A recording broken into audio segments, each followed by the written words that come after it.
সম্মানিত বিয়াস, আজ আমার আলোচনার বিষয় নির্ধারিত আছে কবিতা।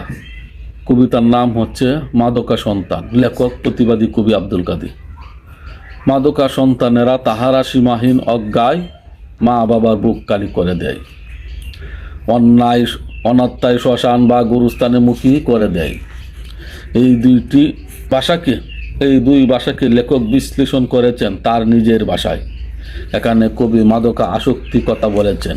কবি তার ভাষায় বলেছেন, একটি সন্তানের লালনে পালনে কত যে কষ্ট, সেই কষ্টগুলো কার আমার মনের কাব্যস্থানে বেসে ওঠে।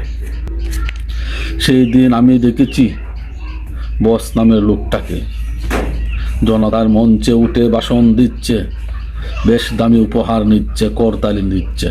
তাতে চিনতে আমায় ভুল হয়নি, নতুন সাজে সজ্জিত পুরাতন সেই গাতক।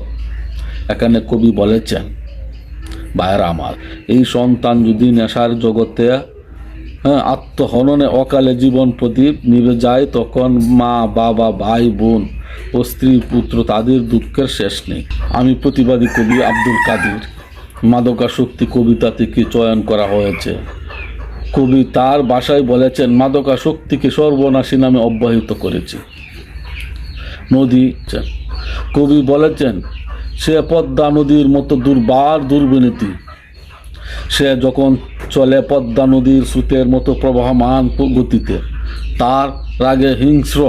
তার হিংস্র রাগে গ্রামের মানুষকে অতিষ্ঠ করে তুলেছেন। সে যখন চলে ঘূর্ণিঝড়ের মতো মানুষের মান সম্মানকে তছনছ করে ফেলে।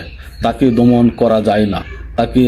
তাকে এজন্যই দমন করা যায় না যে আমরা শৃঙ্খলে আবদ্ধ। পাওকে মানুষ তার মুখে গাও বানিয়ে ফেলেছে। সত্য বাণী মুখে প্রকাশ করতে পারে না। মানুষ যখন শৃঙ্খলে আবদ্ধ তাকে তখন নিপীড়িত, বঞ্চিত, নির্যাতিত মানুষের কান্না শুনতে পায় না।